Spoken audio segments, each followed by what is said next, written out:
ಜಗದ್ಗುರು ಮಧ್ವಾಚಾರ್ಯರ ಅವತಾರಕ್ಕೆ ಮುನ್ನ ತತ್ವಜ್ಞಾನಕ್ಕಾಗಿ ಎಲ್ಲ ದೇವತೆಗಳು ಕೂಡ ಭಗವಂತನಲ್ಲಿ ಶರಣು ಬಂದಿದ್ದಾರೆ. ತತ್ವಜ್ಞಾನದ ಸೂರ್ಯ ಅದು ಕಾಲ ಬಲದಿಂದ ಮುಳುಗಿದಾಗ ಕತ್ತಲು ಆವರಿಸಿಬಿಡ್ತು. ಎಲ್ಲರಿಗೂ ದಿಕ್ಕು ಕಾಣದೆ ದಾರಿ ಕಾಣದ ಹಾಗೆ ಆದ ಸಂದರ್ಭ. ಸಜ್ಜನರು ಸಾಧನೆಯ ಸನ್ಮಾರ್ಗದಲ್ಲಿ ಎಡವುತ್ತಾ ಇದ್ದಾರೆ.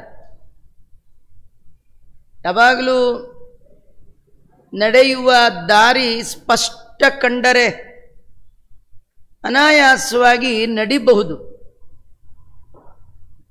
ಕತ್ತಲು ಆಗಿಬಿಟ್ರೆ ಎಲ್ಲಿ ಹಳ್ಳವೋ ಎಲ್ಲಿ ಏನೋ ಗೊತ್ತಾಗೋಲ್ಲ.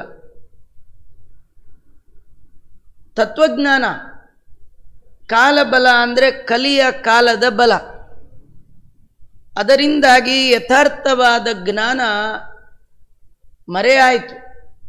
ಹೇಗೆ ಸೂರ್ಯ ಸಂಜೆ ಆಗ್ತಾ ಆಗ್ತಾ ಕಾಲಬಲದಿಂದ ಲೀನವಾಗಿ ಕತ್ತಲು ಆವರಿಸತ್ತೋ, ಯದ್ಯಪಿ ಅನಾದಿಯಿಂದ ಇದ್ದಂತಹ ತತ್ವಜ್ಞಾನ ಹರಿಸರ್ವೋತ್ತಮ, ವಾಯು ಜೀವೋತ್ತಮ, ಪಂಚಭೇದ, ತಾರತಮ್ಯ ಇದೆಲ್ಲ ಆಚಾರ್ಯರು ಹೊಸದಾಗಿ ಏನು ಕೊಟ್ಟದ್ದಲ್ಲ, ಇದ್ದದ್ದೇ. ಸೂರ್ಯನನ್ನು ಯಾರು ಹೊಸದಾಗಿ ಏನು ಕೊಡೋದಲ್ಲ, ಇದ್ದದ್ದೇ. ಅಲ್ಲ, ಎಲ್ಲಿ ತೋರಿಸಿ ಅಂದರೆ ಈಗೆಲ್ಲಿದ್ದಾನೆ, ಕಾಲಬಲದಿಂದ ಲೀನ ಆಗಿದ್ದಾನೆ.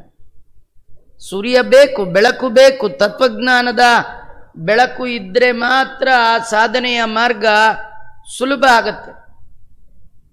ಅಂತಹ ಜ್ಞಾನಕ್ಕಾಗಿ ಎಲ್ಲ ದೇವತೆಗಳು ಭಗವಂತನಲ್ಲಿ ಪ್ರಾರ್ಥನೆ ಮಾಡ್ತಾ ಇದ್ದಾರೆ. ಭಗವಂತ ವಿಚಾರ ಮಾಡಿದ, ತಾನು ಭೂಲೋಕಕ್ಕೆ ಹೋಗುವ ಹಾಗಿಲ್ಲ. ಭಗವಂತ ಅವನಿಗೆ ತ್ರಿಯುಗ ಅಂತ ಕರೀತಾ ಇದ್ದಾರೆ. ಯುಗತ್ರಯ ಅವತಾರೇಣ ತ್ರಿಯುಗಶ್ಚೇತಿ ಕಥ್ಯತೆ. ಯುಗತ್ರಯ ಅವತಾರತ್ವಾತ್ ತ್ರಿಯುಗೋ ವಿಷ್ಣುರುಚ್ಯತೆ ಅಂತ ಭಗವಂತನಿಗೆ ಹೆಸರೇ ತ್ರಿಯುಗ ಅಂತ. 3 ಯುಗದಲ್ಲಿ ಆ ಭಗವಂತನ ಅವತಾರ ಆಗತ್ತೆ.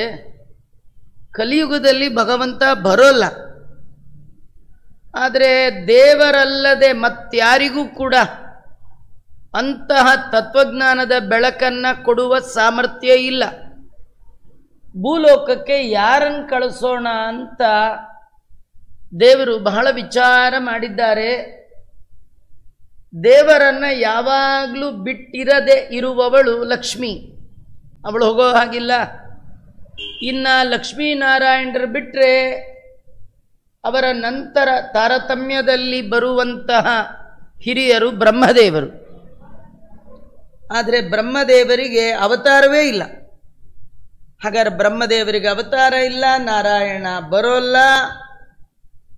ಜಗತ್ತಿನ ಸಜ್ಜನರಿಗೆ ಜ್ಞಾನ ಕೊಡೋರು ಯಾರು ಅಂತ ಹಾಗೆ ಭಗವಂತ ವಿಚಾರ ಮಾಡ್ತಾ, ಮತ್ತೆ ದೇವರ ಬಗ್ಗೆ ಹೇಳಬೇಕಂದ್ರೆ ದೇವರನ್ನ ಚೆನ್ನಾಗಿ ತಿಳಿದಿರ್ಬೇಕು.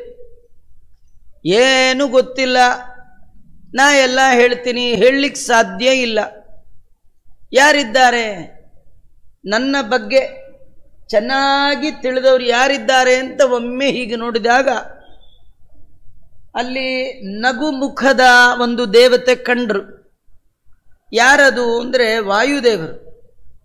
ಅವರು ಸರ್ವಜ್ಞರು. ಸರ್ವಜ್ಞಂ ಅನ್ಯಂ ಅನವೇಕ್ಷ್ಯ. ವಾಯುದೇವರನ್ನು ಬಿಟ್ಟರೆ ಭಗವಂತನ ಬಗ್ಗೆ ವಾಯುದೇವರು ತಿಳಿದಷ್ಟು ಮತ್ಯಾರಿಗೆ ತಿಳಿಲಿಕ್ಕೆ ಸಾಧ್ಯ ಇಲ್ಲ. ಆದ್ರಿಂದಲೇ ವಾಯುದೇವರನ್ನ ಜೀವೋತ್ತಮರು ಅಂತ ಕರೀತಾ ಇದ್ದಾರೆ. ಭಗವಂತನನ್ನ ಜೀವರಾಶಿಗಳ ಮಧ್ಯದಲ್ಲಿ ಯಥಾಯೋಗ್ಯವಾಗಿ ಪೂರ್ಣವಾಗಿ ತಿಳಿದ ಮಹಾನುಭಾವರು ಯಾರು? ವಾಯುದೇವರು. ಅವರಿಗೆ ಭಗವಂತ ಹೇಳ್ತಾ ಇದ್ದಾನೆ, ಆನಂದಯೇ ಸುಮುಖ ಭೂಷಿತ ಭೂಮಿ ಭಾಗೋ ರೂಪಾಂತರೇಣ ಮಮ ಸದ್ಗುಣ ನಿರ್ಣಯೇನ. ವಾಯುದೇವರೇ, ನೀವು ಭೂಮಿಗೆ ಹೋಗಬೇಕು. ಹೋಗಿ ಸಜ್ಜನರ ಮನಸ್ಸಿನಲ್ಲಿ ಉಂಟಾದ ಜ್ಞಾನದ ಗೊಂದಲ. ಏನು ಗೊಂದಲ? ಕೆಲವರು ದೇವರಿಲ್ಲ, ಇದ್ರೂ ಅವನಲ್ಲಿ 8 ಗುಣ, ದೇವರಂದ್ರೆ ನಾವೇ, ಈ ಜಗತ್ತೆಲ್ಲ ಸುಳ್ಳು, ಹೀಗೆಲ್ಲ ಭಾರಿ ಹೇಳಿದ್ರು. ನೋಡಿ, ಒಂದು ಮಾತು 10 ಸತಿ ಜೋರಾಗಿ ಹೇಳಿಬಿಟ್ರೆ ಕೇಳೋರ್ಗೆ ಏನು ಅನ್ಸತ್ತೆ? ಓಹ್, ಇಷ್ಟು ಹೇಳ್ತಾ ಇದ್ದಾನೆ, ಕಾನ್ಫಿಡೆಂಟಾಗಿ ಹೇಳ್ತಾ ಇದ್ದಾನೆ ಅಂದರೆ ನಿಜ ಇರ್ಬೇಕು ಅನ್ಸತ್ತಾ? ಇಲ್ಲ. ಅದರ ವಿರುದ್ಧ ಹೇಳೋರೇ ಇಲ್ಲ. ಜಗತ್ ಸುಳ್ಳು ಸುಳ್ಳು ಸುಳ್ಳು ಹೇಳೋ ಎಲ್ಲ ಕಡೆ ಅದೇ ಭಾರಿ ಪ್ರಚಾರ. ಚೆನ್ನಾಗಿ ತಿಳಿದವನಿಗೂ ಕೂಡ ಕನ್ಫ್ಯೂಷನ್ ಶುರುವಾಯಿತು. ಅಲ್ಲ, ದೇವ್ರ ಇದಾನ ಇಲ್ವಾ, ಇದಾನ ಇಲ್ವಾ, ಈ ಜಗತ್ ನಿಜವಾ ಸುಳ್ಳ, ಭಾರಿ ಭಾರಿ ಅಸ್ತವ್ಯಸ್ತ ಮನಸ್ಸು. ಅವರಿಗೆ ನಿರ್ಣಯ ಮಾಡಿ ಇದಮಿತ್ತಂ, ಇದು ಶಾಸ್ತ್ರದ ಸಾರ ಹೇಳುವವರು ಯಾರಿಲ್ಲ. ಭಗವಂತ ವಾಯುದೇವರಿಗೆ ಹೇಳಿ ಕಳಿಸಿದ, ಮಮ ಸದ್ಗುಣ ನಿರ್ಣಯೇನ, ನನ್ನ ಸದ್ಗುಣಗಳ ನಿರ್ಣಯಕ್ಕಾಗಿ ನೀನು ಭೂಮಿಗೆ ಹೋಗಬೇಕು ಅಂದಾಗ ವಾಯುದೇವರು ಒಪ್ಪಿದ್ದಾರೆ. ಅದೇ ಸಂದರ್ಭದಲ್ಲಿ ರುದ್ರಾದಿ ದೇವತೆಗಳು ವಾಯುದೇವರ ಮುಂದೆ ಪ್ರಾರ್ಥನೆ ಮಾಡಿದ್ದಾರೆ, ನೀವು ಭೂಲೋಕಕ್ಕೆ ಹೋಗಿ ಭಗವಂತನ ಜ್ಞಾನ ಕೊಡೋ ಪ್ರಸಂಗ ಆದರೆ ನಾವೆಲ್ಲ ನಿಮ್ಮ ಶಿಷ್ಯರಾಗಿ ಬರ್ತೇವೆ, ನಮಗೆ ಆ ಭಗವಂತನ ಬಗ್ಗೆ ಯಥಾಯೋಗ್ಯವಾದ ತತ್ವಜ್ಞಾನವನ್ನು ಕೊಡ್ರಿ ಅಂತ ಪ್ರಾರ್ಥನೆ ಮಾಡಿದ್ದಾರೆ. ದೇವರ ಆಜ್ಞೆಯನ್ನ ತಲೆಯಲ್ಲಿ ಧಾರಣೆ ಮಾಡಿದ ವಾಯುದೇವರು ಉಳಿದೆಲ್ಲ ದೇವತೆಗಳ ಪ್ರಾರ್ಥನೆಯನ್ನ ಹಾರದಂತೆ ಧಾರಣೆ ಮಾಡಿ ಭೂಮಿಯಲ್ಲಿ ಬರಬೇಕು ಅಂತ ಸಿದ್ಧತೆಯನ್ನ ಮಾಡಿಕೊಂಡಿದ್ದಾರೆ. ನಿಜವಾಗಿಯೂ ವಾಯುದೇವರು ಭೂಮಿಗೆ ಬಂದದ್ದು ಯಾಕೆ? ಯಾಕಂದರೆ ತುಂಬ ಜನ ಆಗಿನ ಕಾಲದಲ್ಲಿ ಹೀಗೆ ಚಿಂತೆ ಮಾಡ್ತಾ ಇದ್ರು. ವೇದಾಂತದ ಒಳಗಿರುವ ಆ ಭಗವಂತನ ಸಚ್ಚಿಂತನೆ.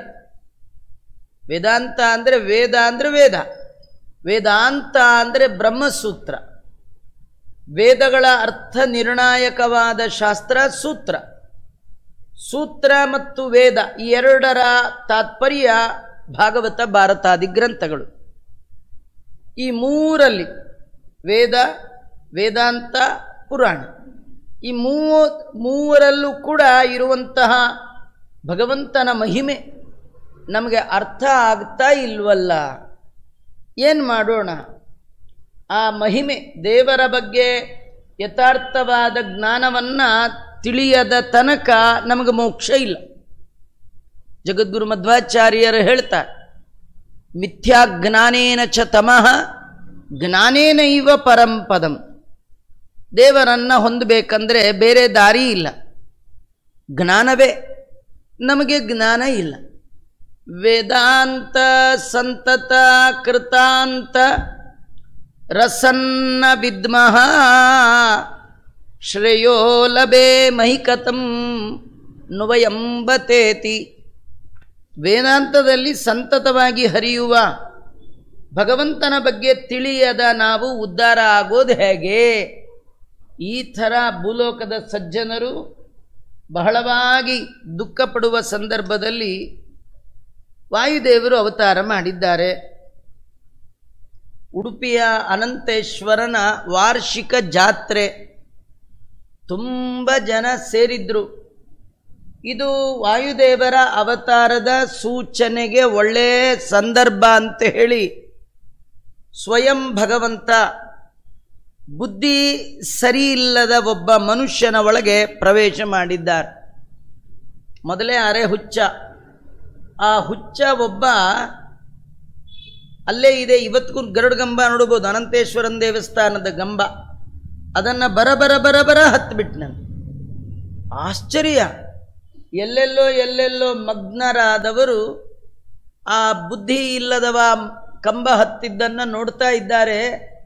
ಅವು ಬರೀ ಹತ್ತಿದ್ದಲ್ಲ, ಇಷ್ಟಗಲ ಜಾಗ ಇದೆ ಮೇಲೆ, ಅಲ್ಲಿ ನಿಂತು ಡ್ಯಾನ್ಸ್ ಮಾಡ್ತಾ ಇದ್ದಾರೆ. ಇನ್ನೂ ಆಶ್ಚರ್ಯ, ಮೊದಲು ಜಾತ್ರೆಗೆ ಬಂದ ಎಲ್ಲ ಜನರ ಗಮನ ತನ್ನ ಕಡೆ ಬರಲಿ ಅಂತ ಹೇಳಿ ಭಗವಂತ ಅಕುಶಲ ಆ ಪುರುಷನಲ್ಲಿ ಪ್ರವಿಷ್ಟನಾಗಿ ಎತ್ತರದ ಕಂಬದಲ್ಲಿ ನಿಂತು ಎರಡೂ ಕೈಗಳನ್ನು ಹೀಗೆ ಮೇಲ್ ಮಾಡಿ ಪ್ರತಿಜ್ಞಾ ವಚನ, ಎಲ್ಲ ಈ ಕಡೆ ನೋಡ್ರಿ, ನನ್ನ ಮಾತು ಕೇಳಿ ಅಂತ ಹೇಳ್ತಾ ಇದ್ದಾನೆ. ಉತ್ಪತ್ಸ್ಯತೆ ಜಗತಿ ವಿಶ್ವಜನೀನ ವೃತ್ತಿ ವಿಶ್ವಜ್ಞಯೇವ ಭಗವಾನ ಚಿರಾದಿಹೇತಿ. ಜಗತ್ತಿನ ಜನರಿಗೆಲ್ಲ ಹಿತಕರವಾದ ಪ್ರವೃತ್ತಿ ಉಂಟು ಮಾಡುವಂತಹ ವಾಯುದೇವರು, ಸರ್ವಜ್ಞರಾದ ಆ ವಾಯುದೇವರು ಬಹಳ ಬೇಗ ಈ ಭೂಮಿಯಲ್ಲಿ ಅವತಾರ ಮಾಡ್ತಾ ಇದ್ದಾರೆ ಅಂಥೇಳಿ ವಾಯುದೇವರ ಅವತಾರದ ಸೂಚನೆಯನ್ನು ಜಾತ್ರೆಯ ಎಲ್ಲ ಜನ ಸೇರಿದ ಸಂದರ್ಭದಲ್ಲಿ ಹಾಗೆ ತಿಳಿಸ್ತಾ ಇದ್ದಾರೆ. ಸದ್ವೀಪವಾರಿನಿಧಿ ಸಪ್ತಕ ಭೂತದಾತ್ರ್ಯ. ಇಂಥ ವಾಯುದೇವರು ಎಲ್ಲಿ ಅವತಾರ ಮಾಡಿದ್ರು? ಅವರ ತಂದೆ ತಾಯಿಗಳು ಯಾರು? ವಾಯುದೇವರಂತಹ ಪವಿತ್ರಾತ್ಮರನ್ನ ಮಗನನ್ನಾಗಿ ಪಡಿಬೇಕಾದ್ರೆ ಅವರ ತಂದೆ ತಾಯಿಗಳ ತಪಸ್ಸು ಎಂಥದ್ದು?